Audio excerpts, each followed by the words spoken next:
Bien, en esta semana número 15 vamos a hacer el tema de inducción magnética. Esto quiere decir que vamos a inducir algo magnético, en este caso específico del campo magnético. Y la parte clave fundamental de esta semana es lo que se conoce como el flujo magnético. Esa es la parte clave fundamental. Literalmente, el flujo magnético se define como la medida del número de líneas de inducción magnética o de campo magnético que pasan a través de una superficie. Por ejemplo, vamos a tener una espira a modo de ejemplo circular. Esta espira circular está delimitando una cierta área o superficie. Pero ojo que esa espira puede ser circular. También podría ser triangular, quizás cuadrada, rectangular o inclusive de forma irregular. Pero esas espiras, independientemente de la forma, están delimitando o encerrando una cierta área o superficie. A través, a través de esa superficie, están pasando una cierta cantidad de líneas de campo magnético. Por ejemplo, aquí les muestro algunas líneas de campo magnético o líneas de inducción. Ahí graficamos al campo magnético, pero también va a ser importante graficar aquí a la recta o vector normal. Esta recta o vector normal siempre, ojo, siempre debe ser perpendicular al plano donde está contenida la espira. Siempre es perpendicular. Esto nos va a servir luego para determinar o definir el ángulo que está formando aquí el vector normal con el campo magnético.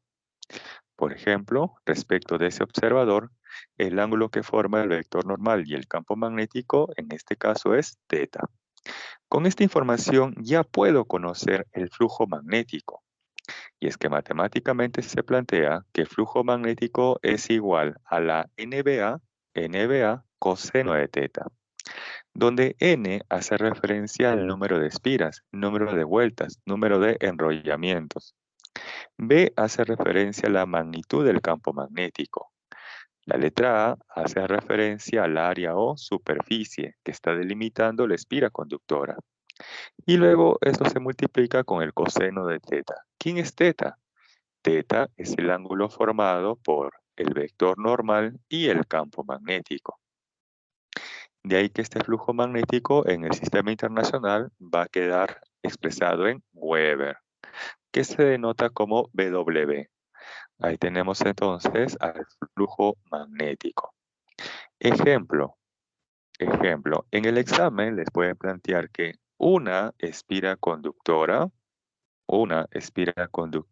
circular delimita un área, vamos a suponer, de 0,2 metros cuadrados. Ahí está. Y por el cual está pasando un campo magnético. Ahí tenemos a ese campo magnético. Vamos a asumir que ese campo magnético es de 0,6 teslas. Y además les indican que el ángulo formado por el campo magnético y la superficie o la horizontal es 30 grados.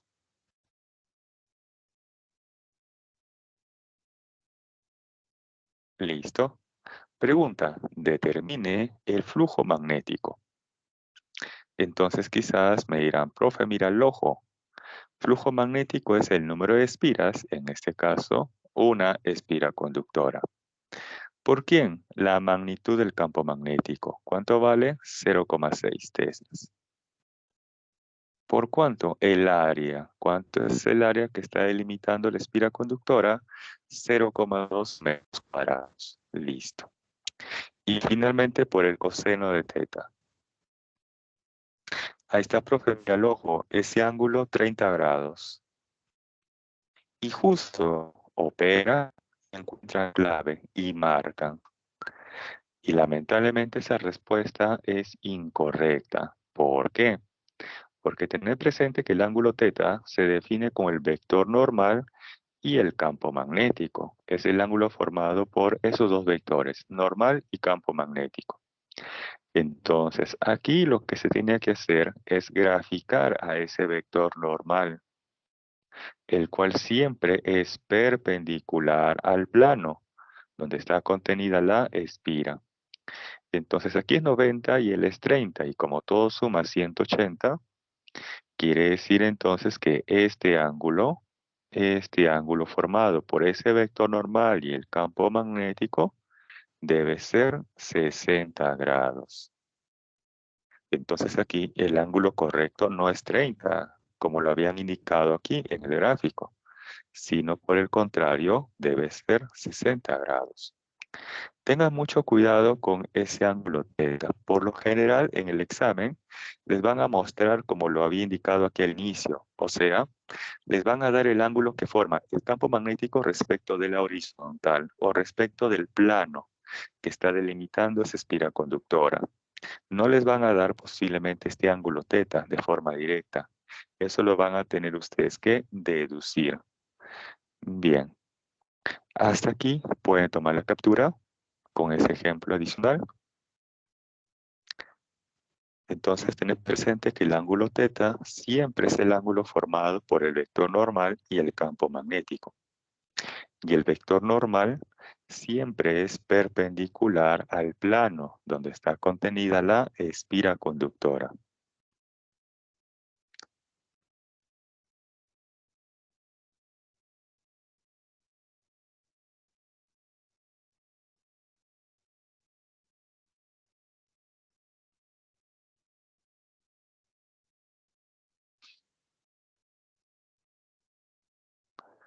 Bien, unos segundos más y pasamos a la siguiente diapositiva.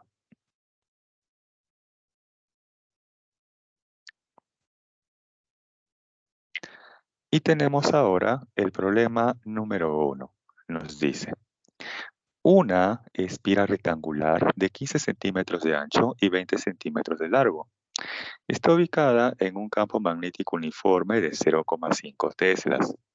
Si el plano de la espira forma un ángulo de 30 grados con la dirección del campo magnético, pregunta, ¿cuál es el flujo magnético que pasa por la espira? A ver, voy a hacer un pequeño bosquejo y planteamos aquí, de forma directa, ¿el flujo magnético es igual a quién? A la NBA coseno de θ. Listo. ¿Qué es lo que se conoce de esa expresión? El número de espiras, claro, porque nos dice ahí una espira rectangular. Entonces n igual a 1, ya se conoce. ¿Se conoce la magnitud del campo magnético? Sí, porque nos dice que el campo magnético es de magnitud 0,5 teslas. Se conoce.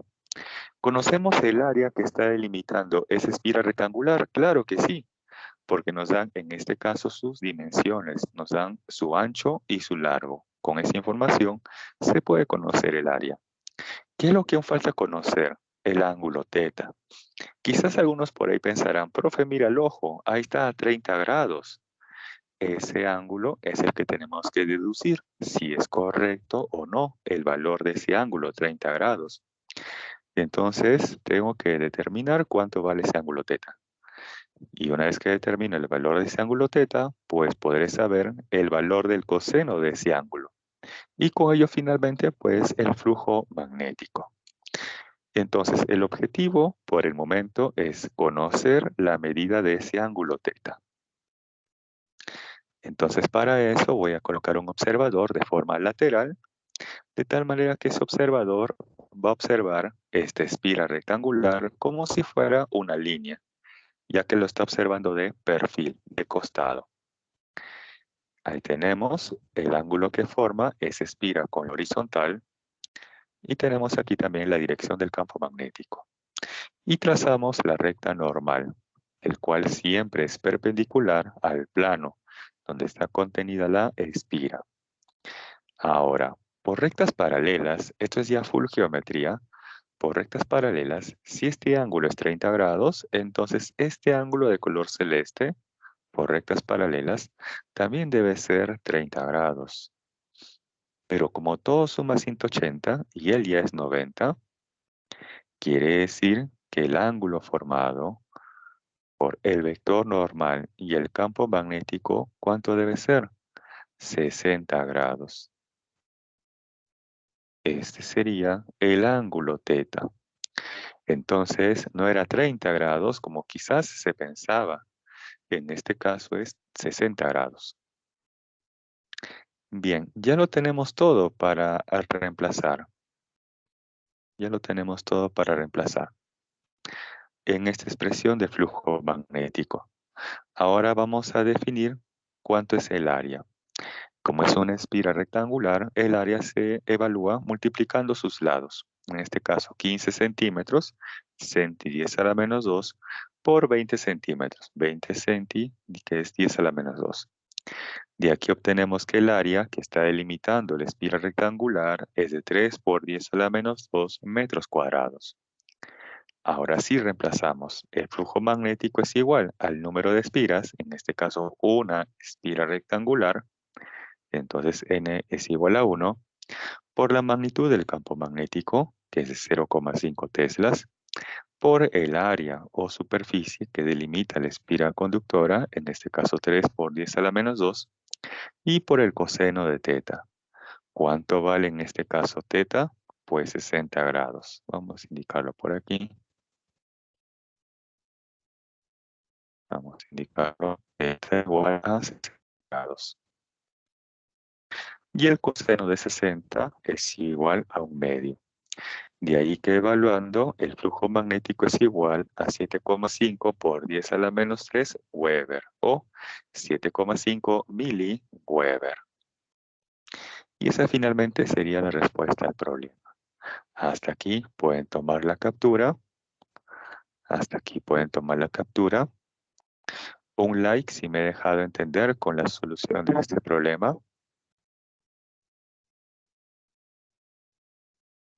Ok, perfecto, gracias.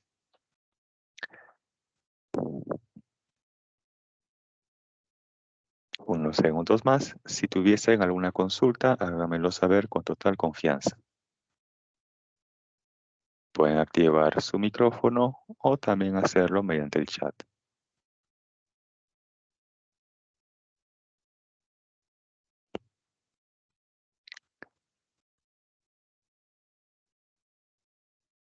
Bien, continuamos si no hay consultas.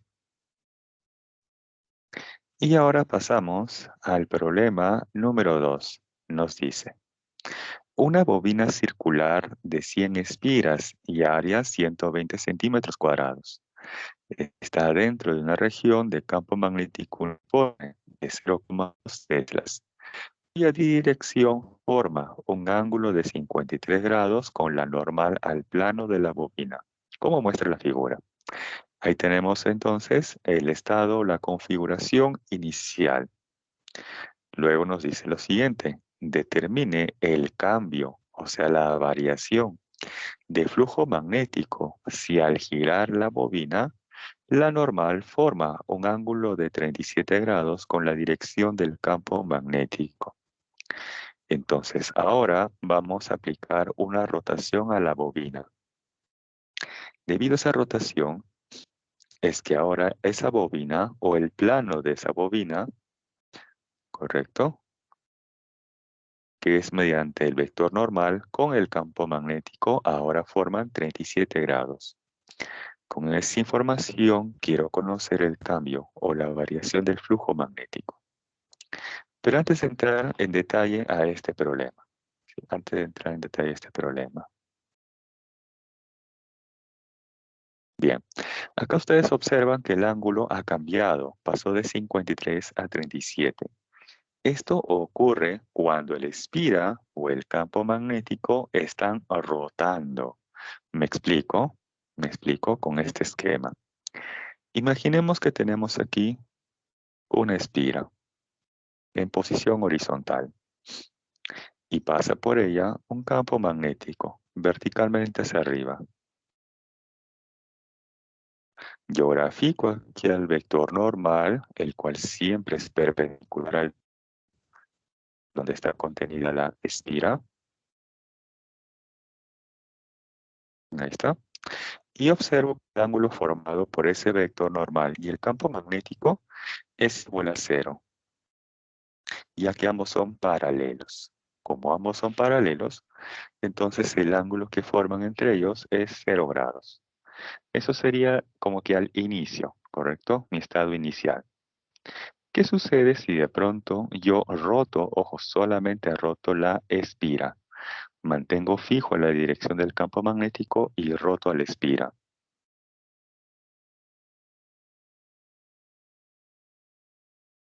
Entonces tenemos ahí fijo a la dirección del campo magnético y lo que hemos hecho es rotar a esa espira. Si rota la espira, ahora la dirección de ese vector normal ha cambiado. Y es que, ojo, siempre el vector normal es perpendicular al plano donde está contenida la espira. Y debido a ello es que ahora el vector normal y el campo magnético están formando otro ángulo, ¿correcto? Entonces, hasta aquí pueden tomar una captura, si es que desean, teniendo en cuenta que cuando existe una rotación, ya sea de la espira o del campo magnético, entonces ese ángulo θ varía, ¿correcto? Y si el ángulo θ varía, pues también la función coseno también varía. Y si la función coseno varía, entonces el flujo magnético está variando. Por eso nos preguntan aquí, determine el cambio, o sea, la variación de flujo magnético.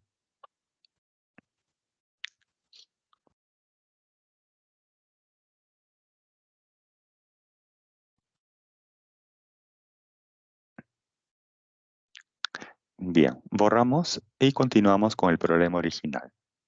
Ahora sí, borramos y continuamos.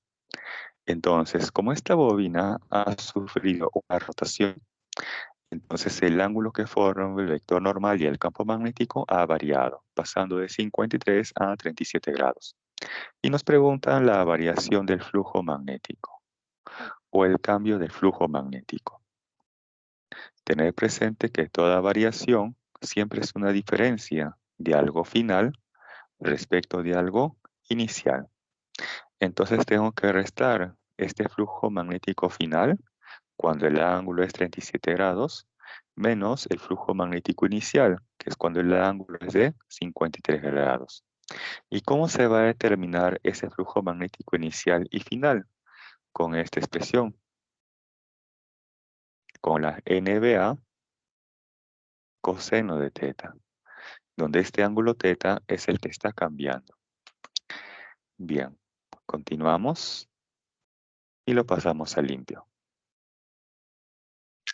Entonces tenemos por acá el flujo magnético inicial, que correspondería a la NBA por el coseno de 53. Y el flujo magnético final como la NBA coseno de 37. Luego planteamos la variación del flujo magnético. Flujo magnético final NBA coseno 37 menos el flujo magnético inicial NBA coseno de 53.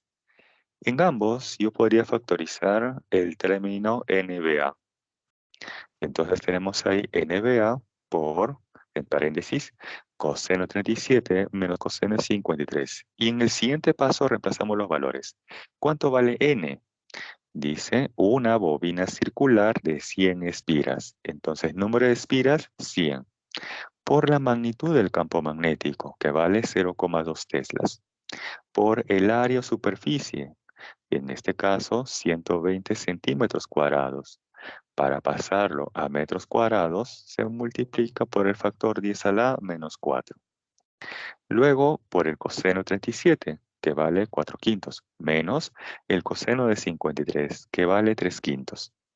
Evaluando esto, obtenemos que esa variación de flujo magnético es igual a 0,048 Weber o de 48 miliweber. En este problema, clave F igual a 48 miliweber. Clave F igual a 48 miliweber. Y ahí tenemos la primera corrección de la semana. Más adelante les voy a indicar otras correcciones. Hasta aquí pueden tomar la captura. Un like si me he dejado entender con este problema, sobre todo porque existe una rotación. Perfecto, perfecto, gracias.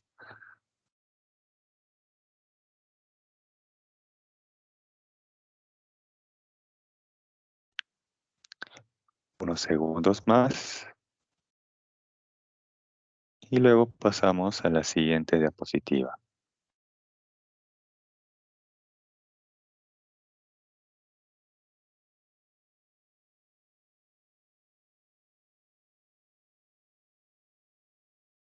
Bien, continuamos. Y ahora vamos a analizar la ley de Faraday.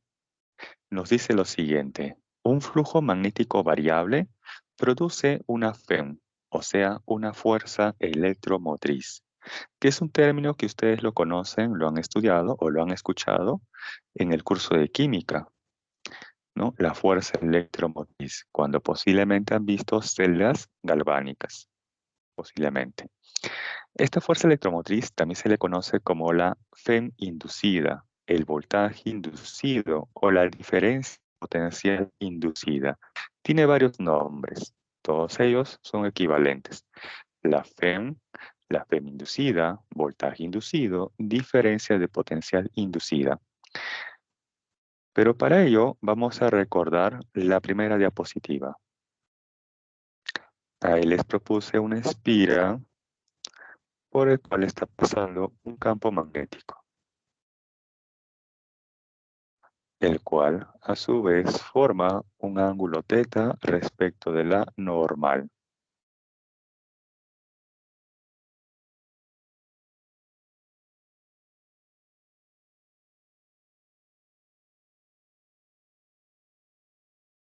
Y con ello habíamos calculado el flujo magnético. NBA coseno de θ. Bien, si este flujo, ojo, si este flujo permanece constante en el tiempo, si este flujo magnético permanece constante en el tiempo, entonces en la espira conductora no va a aparecer nada interesante. Si el flujo magnético permanece constante en el tiempo, entonces en la espira conductora no va a aparecer nada interesante. Pero, si el flujo magnético varía en el tiempo, o sea, puede ser que el flujo magnético esté aumentando o disminuyendo, entonces recién en la espira conductora va a aparecer algo interesante. ¿Qué es lo que va a aparecer? Una FEM inducida. Esa FEM inducida a su vez genera una corriente inducida. Y esa corriente inducida a su vez va a generar un campo magnético inducido. Todo eso se produce cuando el flujo magnético varía en el tiempo. Puede ser que el flujo magnético esté aumentando o disminuyendo. Pero un detalle, ¿debido a qué factores el flujo magnético puede estar variando? Podría variar debido a un campo magnético variable, quizás a una área o superficie variable, o también debido al ángulo θ. Si el ángulo θ varía, la función coseno varía y por lo tanto el flujo magnético varía en el tiempo. ¿Y cuándo el ángulo θ puede variar? Cuando existe una rotación, ya sea de la espira o del campo magnético. Bien, continuamos. Entonces tengan presente que si el flujo magnético permanece constante, en esa espira conductora no va a aparecer nada interesante. Lo interesante va a aparecer, se va a producir cuando ese flujo magnético es variable. Y en este caso, mediante la ley de Faraday, se puede conocer la FEM inducida o el voltaje inducido. Nos plantea aquí que la Fm inducida es igual a menos la variación del flujo magnético entre un intervalo de tiempo, donde esta Fm inducida en el sistema internacional se mide en voltio.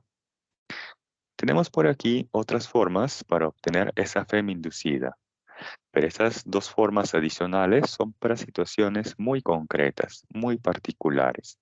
Por ejemplo, una de ellas nos dice que la Fm inducida o voltaje inducido es igual a menos el número de espiras por el área y por la variación del campo magnético entre un intervalo de tiempo. Esta expresión se utiliza cuando el área permanece constante y lo que está variando en el tiempo es el campo magnético. Por ejemplo, en el examen les pueden dar una gráfica similar a esta, que es campo magnético versus tiempo. Por ejemplo, tenemos un intervalo de color verde, donde la magnitud del campo magnético está aumentando. En general está variando. Por lo tanto, en ese intervalo existe una Fm inducida. De tal manera que luego ese campo magnético ahora es constante. Entonces, en el intervalo de color negro, donde el campo magnético es constante, la variación es nula. Por lo tanto, la Fm inducida en ese intervalo de color negro también es nula o no existe Fm inducida.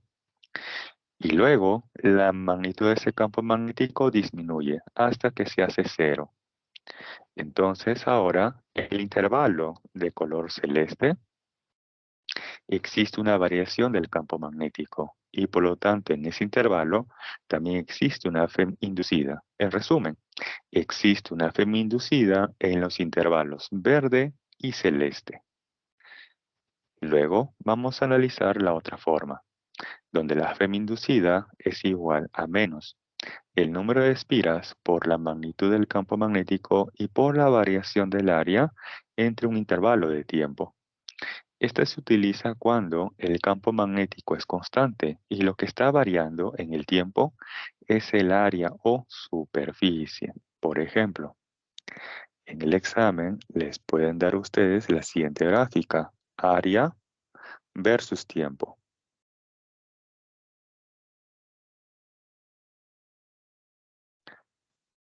Por ejemplo, puede ser que se inicie con una cierta área y de tal manera que luego esa área disminuye en el tiempo de forma lineal, hasta que luego esa área permanece constante.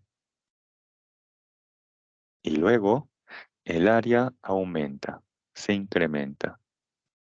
Entonces, ¿qué se observa? Que en los intervalos verde y celeste, allí existe una variación en el área o superficie. Por lo tanto, en esos intervalos existe una Fm inducida. Pero, ¿qué ocurre en el intervalo de color negro? Allí el área es constante. Por lo tanto, allí la variación del área es nula. Por lo tanto, en ese intervalo de color negro no existe Fm inducida. Ahora, si ya conozco el valor de la Fm inducida, voltaje inducido o la diferencia de potencial inducida, ahora con la ley de Ohm podríamos hallar el valor de la corriente inducida. Y es que esto es análogo a lo que se vio en su momento. VIR, el voltaje es igual a la corriente por la resistencia. En este caso, en vez del voltaje, tenemos la Fm inducida, voltaje inducido o diferencia de potencial inducida. ¿Es igual a quién? A la resistencia eléctrica por la corriente inducida, ¿correcto? Por la corriente inducida. Entonces, con Faraday podemos conocer la Fm inducida y luego con ello la corriente inducida. El detalle es que con Faraday no se puede conocer el sentido de la corriente inducida. Me explico. Cuando vimos el tema de corriente eléctrica y circuitos eléctricos, por ejemplo, ahí teníamos una fuente pilo-batería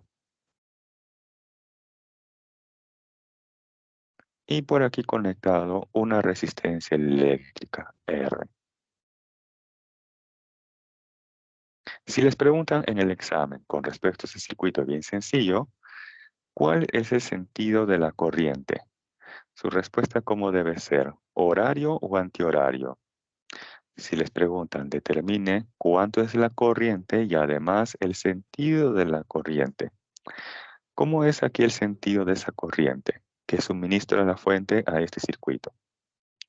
¿En sentido horario o antihorario? Entonces recordar que siempre esa corriente convencional sale de la polaridad positiva de la fuente, la cual a su vez se caracteriza porque gráficamente es más larga que la otra. La otra debe ser la polaridad negativa. Entonces la corriente sale de la parte positiva y hace este recorrido. Y para nosotros que somos los observadores, esa corriente tiene un sentido antihorario. Bien, aquí es fácil porque se observa esa fuente pila o batería instalada, conectada en ese circuito. Se conoce, se observa. Pero ¿qué ocurre? ¿Qué ocurre en este esquema? Aquí tenemos simplemente una espira conductora por el cual está pasando un campo magnético, ¿correcto? Y podemos hallar el flujo magnético. Ahora, si ese flujo magnético varía, entonces por ley de Faraday, en esa espira conductora se va a generar una FEM inducida, pero también una corriente inducida. ¿Cómo determino aquí el sentido de la corriente inducida? Si no se tiene físicamente en ella instalado, conectado, una fuente pila o batería. No se tiene instalado, como si se tiene en este circuito. Entonces, para ello va a ser necesario analizar otra ley, ¿correcto? Y eso lo vamos a analizar en la siguiente diapositiva. Bien, hasta aquí pueden tomar la captura. En resumen, con Faraday podemos conocer cuánto es la FEM inducida y luego con ello conocer también cuánto es la corriente inducida. Lo que no nos dice Faraday es el sentido de la corriente inducida. No nos dice si la corriente inducida respecto de un observador va en sentido horario o antihorario. Para eso se va a analizar otra ley que viene a continuación.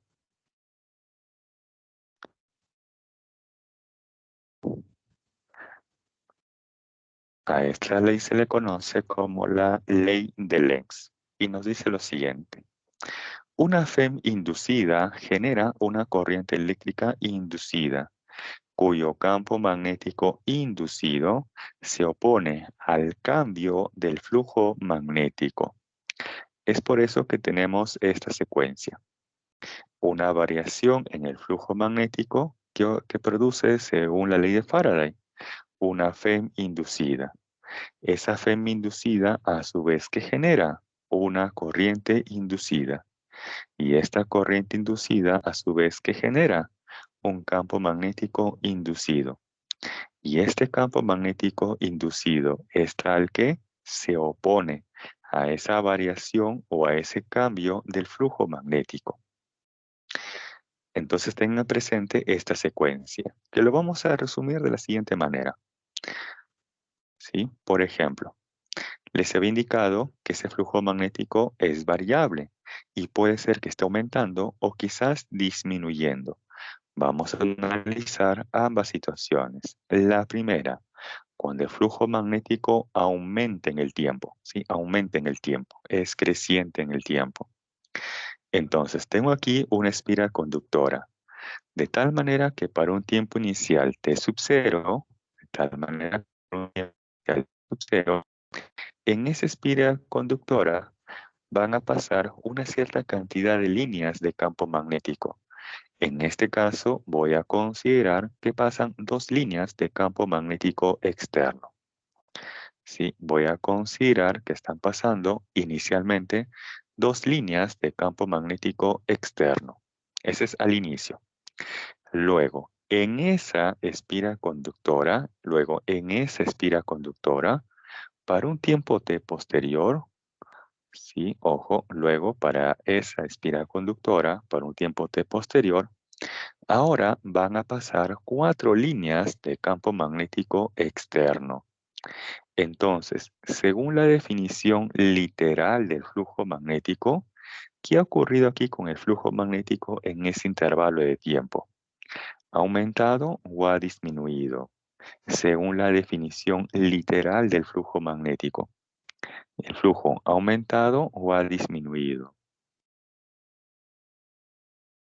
En este caso, ha aumentado, pasando de 2 a 4 líneas de campo magnético externo. ¿Y qué nos propone Lenz?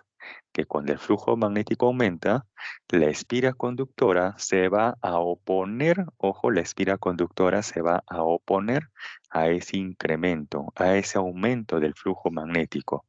¿Y cómo se opone a ese incremento? Pues generando un campo magnético inducido en dirección opuesta al campo magnético externo. En este caso, el campo magnético externo está dirigido hacia arriba. Por lo tanto, el campo magnético inducido debe estar dirigido hacia abajo. ¿Y para qué me sirve conocer la dirección del campo magnético inducido? Es que ahora vamos a utilizar la regla de la mano derecha. Entonces todos con su mano derecha, si todos con su mano derecha van a hacer lo siguiente. Dedo pulgar en la dirección del campo magnético inducido. Aquí en el gráfico se aprecia que el campo magnético inducido, el de color azul, está dirigido hacia abajo. Entonces todos con su dedo pulgar de la mano derecha señalando hacia abajo, hacia el teclado, hacia la mesa, hacia el piso, ¿correcto?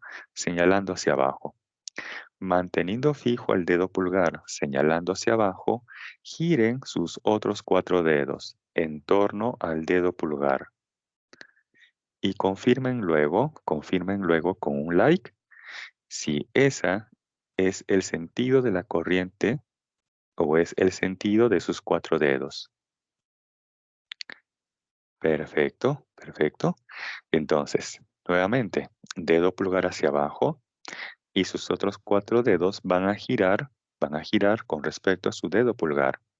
Y van a notar ahí que sus 4 dedos restantes están girando en ese sentido, de este color verde. Y lo que acaban de obtener es el sentido de la corriente inducida. Lo que acaban de obtener es el sentido de la corriente inducida. Este es en el caso cuando el flujo magnético aumenta. Ahora vamos con el siguiente caso, cuando el flujo magnético disminuye. Entonces, para un tiempo inicial T sub 0, en esa espira conductora están pasando 4 líneas de campo magnético al inicio. Luego, para un tiempo T posterior, en esa espira conductora, ahora están pasando 2 líneas de campo magnético externo. Entonces, ¿qué ha ocurrido aquí con el flujo magnético en ese intervalo de tiempo? Ha disminuido, pasando de 4 a 2 líneas de campo magnético externo. Pero, ¿qué nos propone Lenz? Que la espira conductora va a generar un campo magnético inducido, de tal manera que se opone, en este caso se opone a esa disminución. ¿Y cómo se opone a esa disminución del flujo magnético? Pues generando un campo magnético inducido en igual dirección que el externo. Por ejemplo, aquí el campo magnético externo está dirigido hacia arriba y el flujo magnético está disminuyendo. Por lo tanto, la espira conductora se opone a esa disminución del flujo magnético, generando un campo magnético inducido en igual dirección que el campo magnético externo, o sea, también hacia arriba.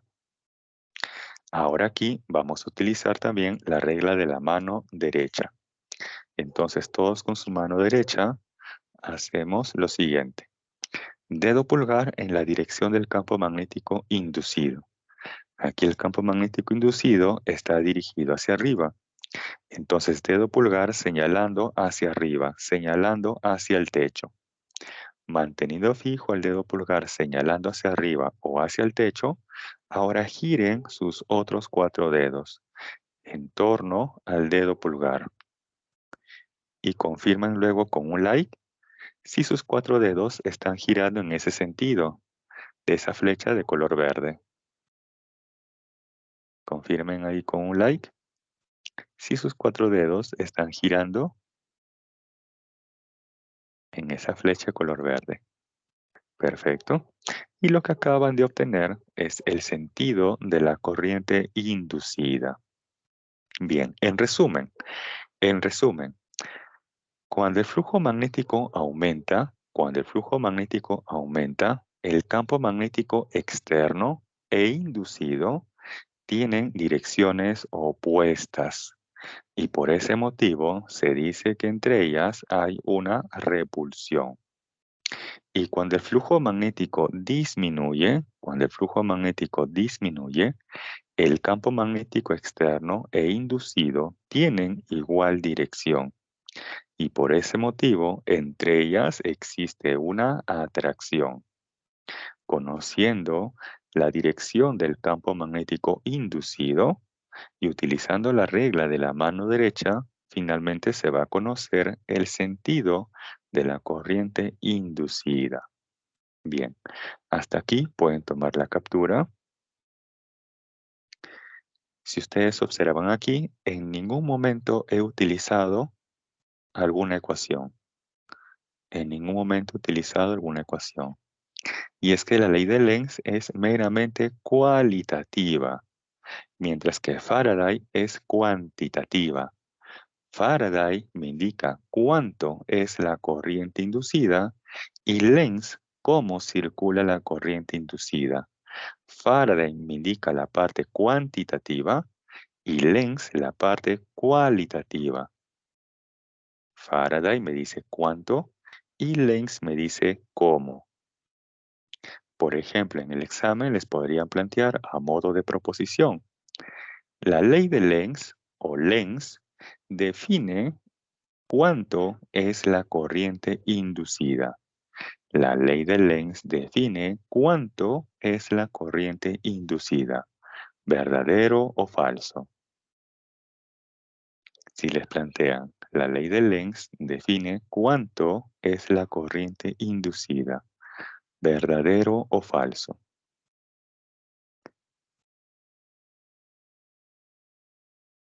Allí sería falso. Y si les plantearan, la ley de Faraday define el sentido de la corriente inducida. La ley de Faraday define el sentido de la corriente inducida. Ahí la respuesta también sería falso. Bien, tengan presente que ambas leyes se complementan. ¿Sí? Ambas leyes se complementan. Faraday les dice cuánto y Lenz les indica cómo.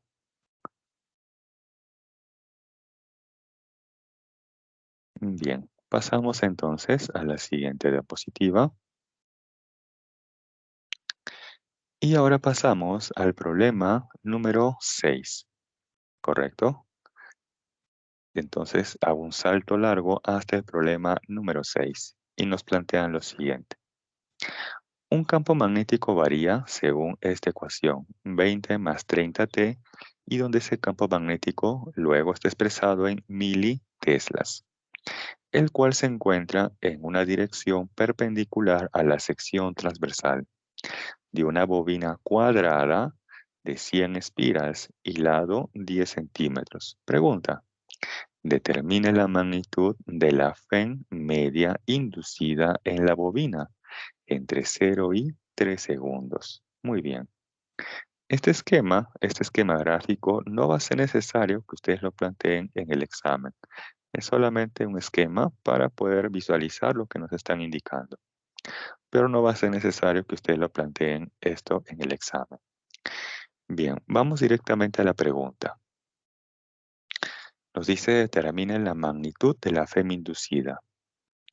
Bien, por la ley de Faraday, la FEM inducida es igual a ¿quién? Menos el número de espiras. ¿Por quién? Por el área y por la variación del campo magnético. O sea, el campo magnético final menos el campo magnético inicial. Y luego esto entre un intervalo de tiempo, o sea, el tiempo final menos el tiempo inicial.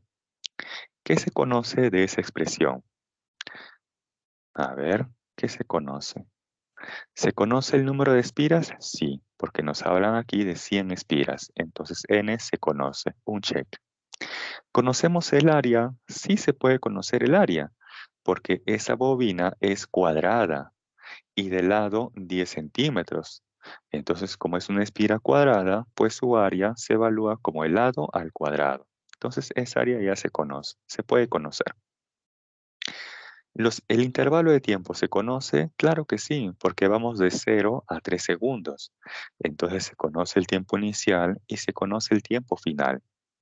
Ahora, para esos instantes de tiempo, yo debería conocer cuánto vale el campo magnético. ¿Y eso se puede conocer? Claro que sí, porque nos dan aquí la ecuación del campo magnético, que está en función del tiempo. Entonces ahí vamos a tener que reemplazar para el instante 0 y también para el instante de 3 segundos.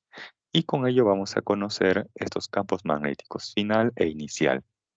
Reemplazando todo aquí, vamos a obtener la FEM inducida. Bien, este ha sido el bosquejo, ahora lo pasamos al limpio.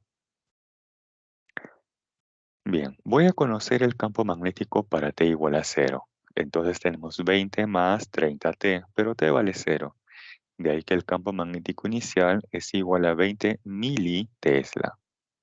Ahora voy a conocer el campo magnético para T igual a 3 segundos. Entonces reemplazamos. Tenemos 20 más 30T, pero T vale 3 segundos. De ahí que el campo magnético es igual a 110 militeslas. Con esa información ya puedo conocer la FEM inducida. Reemplazando. Menos el número de espiras que vale 100 por el área. Como es una bobina cuadrada, su área se evalúa como el lado al cuadrado. ¿Cuánto vale su lado? 10 centímetros. Ahí está, 10 centi, 10 a la menos 2, y esto luego elevado al cuadrado. Luego sigue por la variación del campo magnético final, que es 110, menos el campo magnético inicial, que vale 20. Pero un detalle, noten aquí que ese campo magnético final e inicial está expresado en militesla. Entonces ese factor mili, lo tenemos aquí afuera, ¿sí? Ahí lo tenemos afuera. Lo hemos factorizado y lo tenemos ahí afuera. El factor 10 a la menos 3. Y todo esto entre el intervalo de tiempo. Tiempo final 3 menos el tiempo inicial 0. De aquí evaluando se obtiene que la FEM inducida, ojo, la FEM inducida es igual a menos 30 milivoltios. La FEM inducida es igual a menos 30 milivoltios. Ahora, vamos a la pregunta. Nos dice aquí, determine que la magnitud. Dice, determine la magnitud. Entonces, a ese resultado obtenido, finalmente le voy a tomar el valor absoluto. Y el valor absoluto de menos 30 es igual a 30 milivoltios. Y ese valor se le conoce como la magnitud de la FEM inducida. Bien, hasta aquí pueden tomar la captura. Entonces, ustedes evalúan con la definición la FEM inducida. Lo obtienen. Esa FEM inducida les puede salir positivo o negativo, como en este caso. Si luego les preguntan acerca de la magnitud de la FEM inducida, entonces a ese resultado obtenido le van a tomar el valor absoluto. Y eso ya corresponde a la magnitud de la FEM inducida. Ahora, noten aquí cómo cambiaría su respuesta si yo borro justamente esa palabra magnitud. O sea, imaginemos que la pregunta hubiera sido, determine la FEM media inducida en la bobina en ese intervalo de tiempo. Ahora borro esa palabra magnitud Y la pregunta es, determine la FEM media inducida. En ese supuesto, ojo, en ese supuesto, ahora su respuesta es menos 30 milivoltios. Si yo borro esta palabra magnitud, en ese caso su respuesta sería menos 30 milivoltios. Por eso tengan mucho cuidado si les preguntan acerca de la FEM inducida, hacia secas, la FEM inducida, o acerca de la magnitud de la FEM inducida. Como observan aquí, el resultado no es el mismo, o no necesariamente va a ser el mismo. Bien, ahí lo dejamos como se encontraba originalmente. Hasta aquí pueden tomar la captura. Un like si me he dejado entender con este problema. Ok, perfecto. Entonces tengan presente que si yo borro esa palabra magnitud, entonces en ese caso la respuesta hubiera sido menos 30 milivoltios.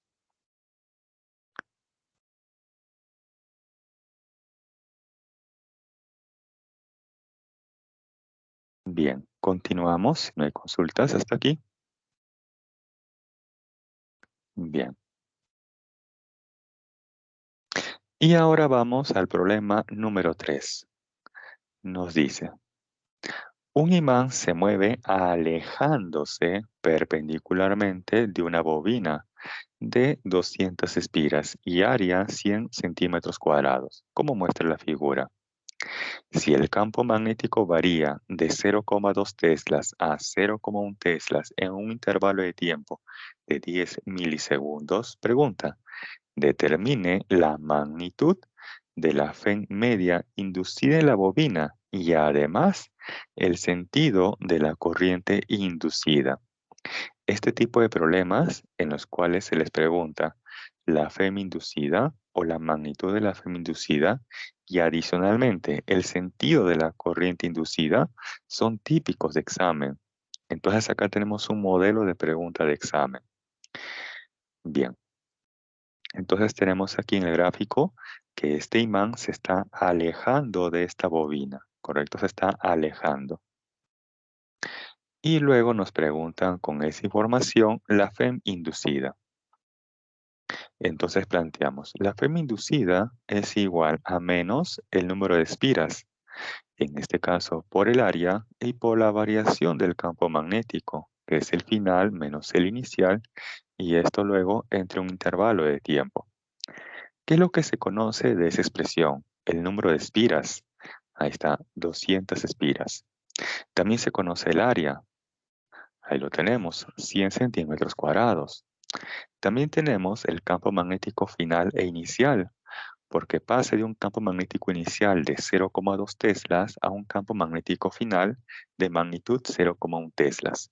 Entonces, estos de aquí se conocen. Y además se conoce en el intervalo de tiempo que está variando ese campo magnético. O sea, tenemos toda la información suficiente y necesaria para conocer la FEM inducida.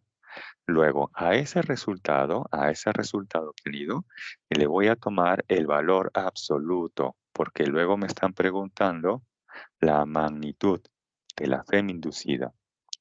Bien, entonces vamos a conocer ahora la FEM inducida. Entonces ya tenemos el campo magnético inicial y final en ese intervalo de tiempo y luego planteamos la ley de Faraday. Y ahí finalmente reemplazamos los valores, ya que tenemos toda la información. Ahí tenemos menos el número de espiras, que es 200 espiras, por el área 100 centímetros cuadrados. Para pasarlo a metros cuadrados se multiplica por el factor 10 a la menos 4. Luego, por la variación del campo magnético final 0,1 tesla, menos el campo magnético inicial 0,2 teslas. Y esto entre un intervalo de tiempo, que es de 10 milisegundos. Mili, factor 10 a la menos 3. Evaluando esto se obtiene una FEM inducida igual a 20 voltios. Y en este caso me salió positiva esa FEM inducida. Si yo le tomo su valor absoluto, sigue siendo 20 voltios. Y ese valor 20 voltios corresponde a la magnitud de la FEM inducida. Entonces, hasta aquí ya tenemos parte de la respuesta. La magnitud de la FEM inducida de la bobina igual 20 voltios. Ahora falta determinar el sentido de la corriente inducida.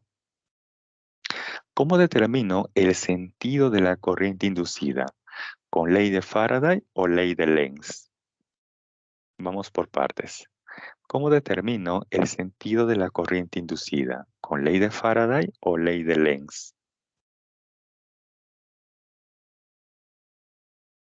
Eso se determina con la ley de Lenz. Ahora, para ello, tengo que observar, tengo que analizar qué está pasando con el flujo magnético. Si el flujo magnético está aumentando o está disminuyendo. En este caso, ¿qué nos mencionan? Nos indican en el problema que ese imán se está alejándose. Hay un alejamiento entre ellos. Si hay un alejamiento, entonces, ¿el flujo magnético está aumentando o está disminuyendo? A ver, voy a hacer aquí un esquema. Ahí tenemos la espira, la cual se encuentra fija. Y lo que vamos a tener en cuenta es que el imán se está alejando. Entonces tenemos aquí en un principio el imán está cerca y luego ya se encuentra más lejos. Ahí tenemos su lado norte. También hay que tener en cuenta qué polaridad, ¿no? Cómo está en este caso la polaridad del imán respecto de la espira.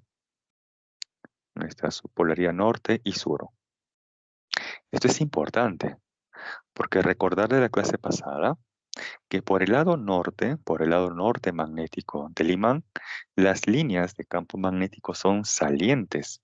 Entonces por aquí tenemos líneas de campo magnético que están saliendo del imán y que están atravesando esa área o superficie, delimitada por esa espira conductora. Listo.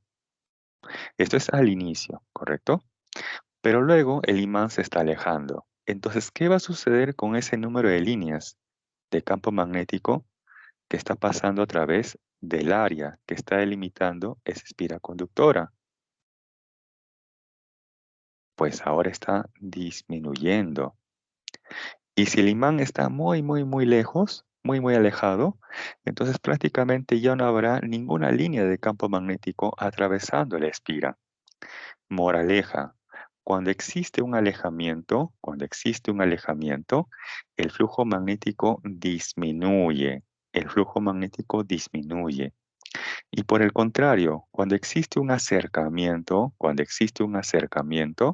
el flujo magnético aumenta, ¿correcto? Bien, ahora sí, continuamos. Nos dicen que el imán se está alejando, por lo tanto, el flujo magnético disminuye. Y por ley de Lenz, ¿qué ocurre cuando el flujo magnético disminuye? ¿Cómo es el campo magnético externo e inducido? ¿Tienen igual dirección o direcciones opuestas? Por ley de Lenz, cuando el flujo magnético disminuye, ¿qué ocurre con el campo magnético externo e inducido? ¿Tienen igual dirección o direcciones opuestas? En ese caso, tienen igual dirección. Entonces, ahí tenemos que el flujo magnético disminuye y por el lado norte magnético del imán, el campo magnético es saliente. En este caso, este campo magnético externo está dirigido hacia la derecha. Como el imán se está alejando, el flujo magnético disminuye y por lo tanto el campo magnético inducido tiene igual dirección que el campo magnético externo, o sea, también hacia la derecha. A partir de esta dirección del campo magnético inducido y utilizando la regla de la mano derecha, vamos a conocer el sentido de la corriente inducida respecto de este observador. Para que esto se aprecie mejor, tenemos aquí la vista de esa espira a partir de ese observador, que podríamos ser nosotros. Ahora nosotros vamos a ser ese observador. Entonces nosotros observaríamos esta espira y a través de la cual está pasando ese campo magnético inducido. Ese campo magnético inducido, con respecto al observador, es entrante al plano que está delimitando esa espira conductora. Y algo que es entrante se representa con un aspa o cruz. Ahí lo tenemos. Entonces ahora nosotros somos ese observador y nosotros observamos que ese campo magnético inducido es entrante al plano de esa bobina. Finalmente utilizamos la regla de la mano derecha. Entonces todos con su mano derecha haciendo lo siguiente. Dedo pulgar señalando su pantalla o dedo pulgar dirigiéndose hacia su pantalla, ya que ese campo magnético inducido tiene notación aspa, notación entrante al plano de su pantalla. Manteniendo fijo su dedo pulgar señalando su pantalla, ahora giren sus otros 4 dedos en torno al dedo pulgar y confirmen luego con un like si han obtenido este giro con sus 4 dedos. Confirmen luego con un like si sus 4 dedos coinciden con este giro. Ok, perfecto. Lo que acaban de obtener es el sentido de la corriente inducida. Y para nosotros que somos el observador, esa corriente inducida va en qué sentido, horario o antihorario. Para nosotros que somos justamente ese observador, esa corriente inducida va en sentido horario. Bien, hasta aquí pueden tomar la captura. Entonces, tener presente que una pregunta similar a esta se les podría plantear en el examen. Sobre todo cuando es para conocer el sentido de la corriente inducida, ya que eso no requiere ninguna fórmula. Todo parte de analizar si el flujo magnético aumenta o disminuye.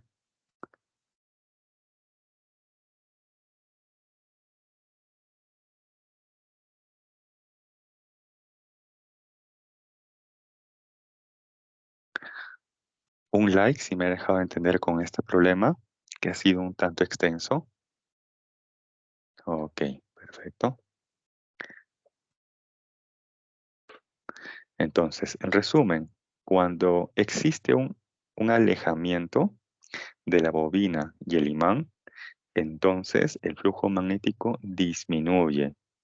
Y por ley de Lenz, el campo magnético externo e inducido tienen igual dirección. ¿Y qué ocurre si el imán y la bobina se están acercando? Hay un acercamiento entre ellos. Entonces, en ese caso, el flujo magnético se incrementa, aumenta, y por ley de Lenz, el campo magnético externo e inducido tienen direcciones opuestas.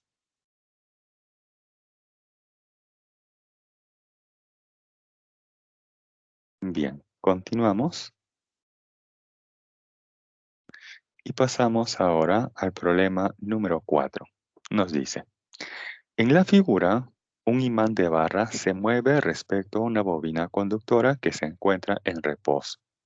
Desde el punto de vista del observador, indique la verdad o falsedad de las siguientes proposiciones. En la primera, cuando se acerca el imán, ojo, dice se acerca el imán a la bobina, se genera en ella una corriente antihoraria o una corriente inducida en sentido antihorario. Veamos. Se sabe que por el lado norte magnético del imán, el campo magnético es saliente. Por lo tanto, el campo magnético que está pasando a través del área que está delimitando esa espira conductora es hacia abajo. Ahora, el imán con respecto a esa bobina se está acercando, hay un acercamiento. Por lo tanto, el flujo magnético se está incrementando. Y por ley de Lenz, ¿qué ocurre cuando el flujo magnético se incrementa? Pues que el campo magnético externo e inducido tienen direcciones opuestas. Si aquí el campo magnético externo está dirigido o orientado hacia abajo, entonces el campo magnético inducido debe estar dirigido hacia arriba, en dirección opuesta al externo. Y finalmente aquí voy a utilizar la regla de la mano derecha. Entonces todos con su mano derecha, pulgar, pulgar señalando hacia arriba, señalando hacia el techo, o en la dirección del campo magnético inducido. Luego van a girar sus otros 4 dedos en torno al dedo pulgar.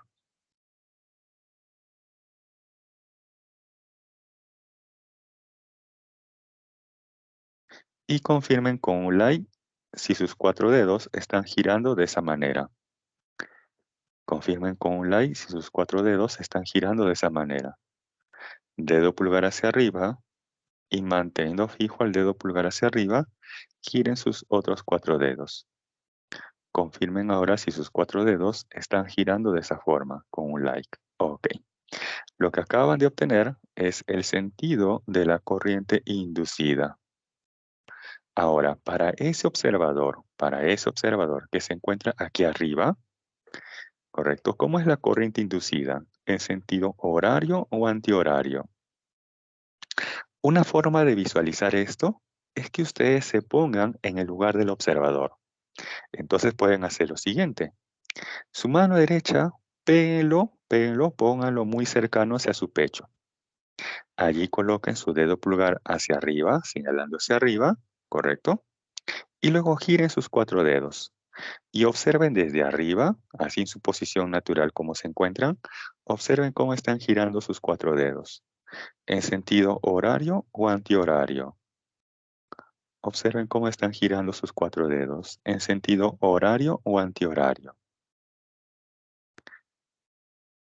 Un like si están observando una corriente en sentido antihorario o que sus 4 dedos giran en sentido antihorario. Así es, muy bien, en sentido antihorario. Perfecto.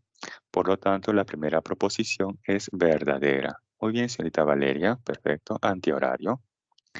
Segunda proposición. Ahora nos dice, si se invierte la polaridad del imán y se acerca a la bobina, se genera en ella una corriente horaria. Bien, ahora hemos cambiado la polaridad. Ahora la parte que se encuentra más cerca de la bobina es la parte sur, magnético del imán.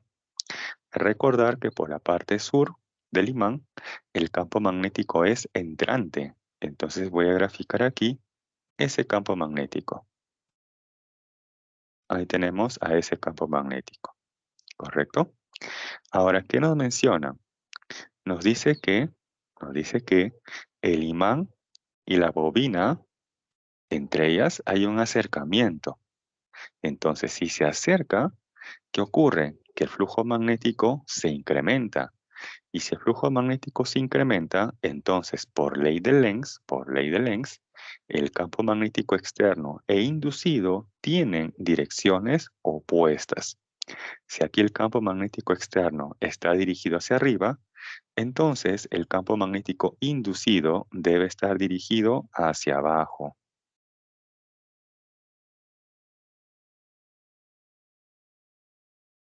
Listo, debe estar dirigido hacia abajo. Ahora vamos a utilizar la regla de la mano derecha.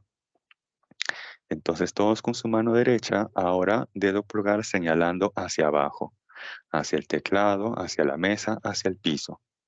Manteniendo fijo a su dedo pulgar señalando hacia abajo, ahora giren sus otros 4 dedos. Y confirmen con un like si sus 4 dedos están girando de esta manera.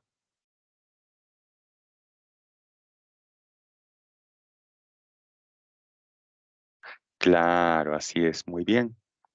En este caso, respecto de ese observador, esa corriente tiene un sentido horario. Así es, horario. Ahora, tengan presente siempre la ubicación del observador, porque ¿qué ocurre? ¿Qué ocurre si tuviéramos un segundo observador, pero que se encuentra por aquí abajo?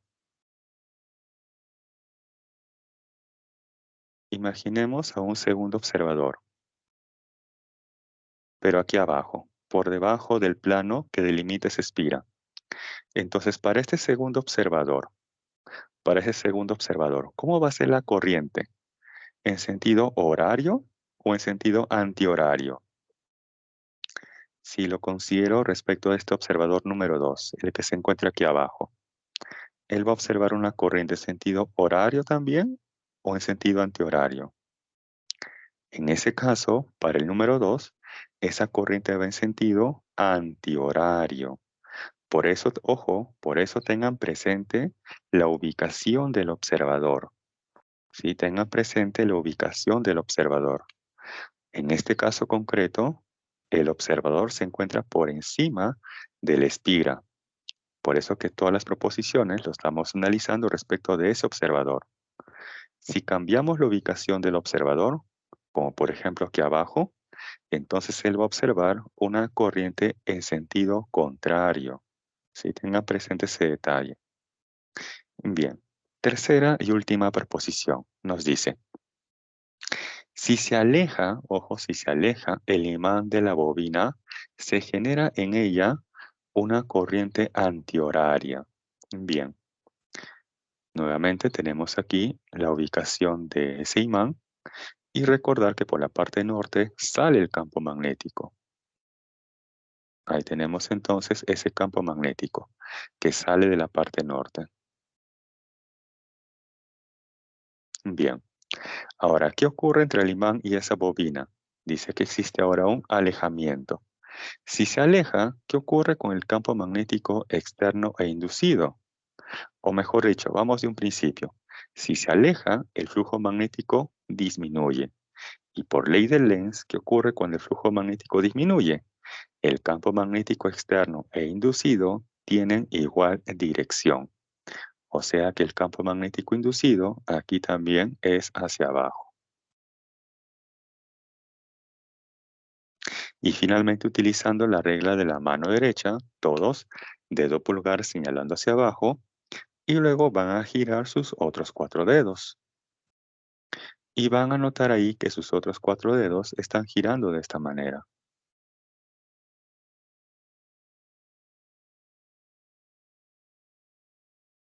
Ahí tenemos la corriente inducida. Y respecto de ese observador que se encuentra arriba, esa corriente inducida, ¿cómo debe ser? ¿En sentido horario o antihorario?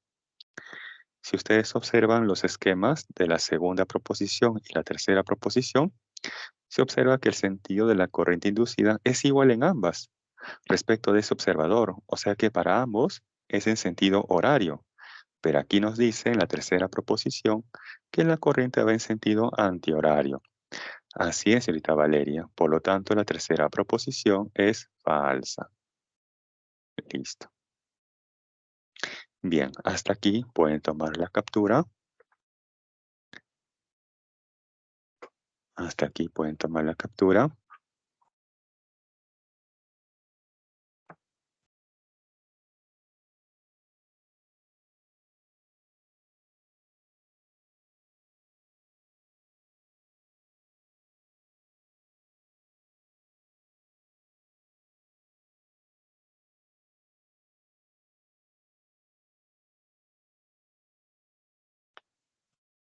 Yo les recomiendo que ahora en casa, con tranquilidad, analicen respecto de un observador ubicado por debajo de ese plano que está delimitando la espira conductora o por debajo de la espira conductora, para que noten si el sentido de la corriente inducida permanece igual o cambia.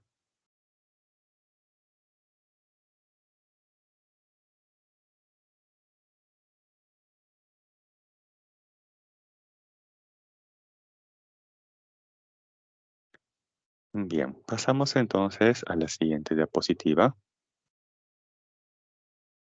Y ahora planteamos la inducida en una varilla conductora en movimiento.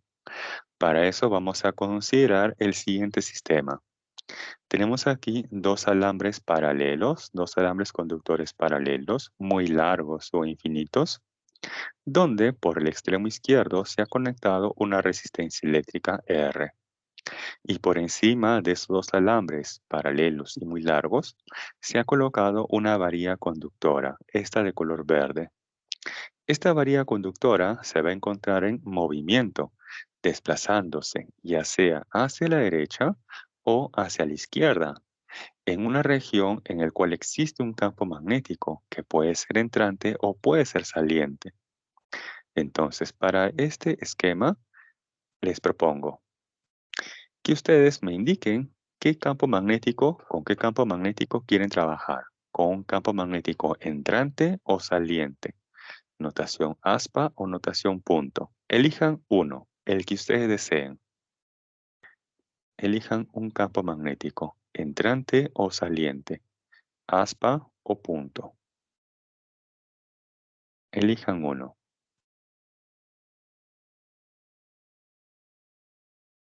Ahí los espero. Elijan uno, el que ustedes deseen para hacer este análisis. Entrante, ok, ok, un campo magnético entrante, notación aspa o cruz. ¿Listo? Ahora, esta varilla conductora se puede estar desplazando ya sea a la derecha o hacia la izquierda. Elijan una dirección, o a la derecha o a la izquierda. Elijan una, el que ustedes deseen, para hacer ese análisis. Elijan uno. Los espero. Que la varilla conductora se va a desplazar a la derecha o a la izquierda.